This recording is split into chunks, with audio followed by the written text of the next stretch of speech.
Guys আসসালামু আলাইকুম। আজকে আমি পুঁই শাকের মিসলি রান্না করব। কে বলে পুঁই, কে বলে মিসলি।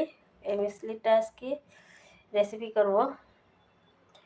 তাই এখানে কি কি নিয়েছি, এখানে আলু কেটে নিয়েছি ছোট ছোট করে, আর এখানে পেঁয়াজ কুচি, এখানে কাঁচা লঙ্কা।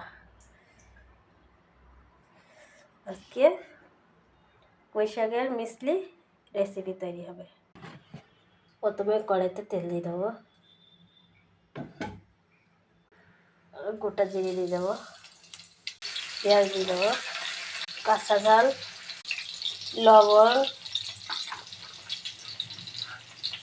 হলুদ, ধনে গুঁড়ো, জিরে গুঁড়ো, কাশ্মীরি লঙ্কা গুঁড়ো। সেটা কষানি হয়ে গেছে।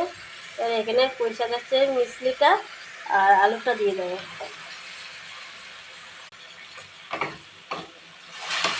কষিয়ে নেবো ভালো করে। কটা মসুরির ডাল দিয়ে দেবো। হয়ে গেছে মিসলি রান্না, পুঁই শাকের মিসলি রান্না বানাবো। পুঁই শাকের পুরোপুরি হয়ে গেছে।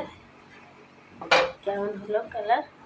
পুঁই শাকের মিসলি দিয়ে, আলু দিয়ে আর মুসুরির ডাল দিয়ে একটা পুরোপুরি করেছি।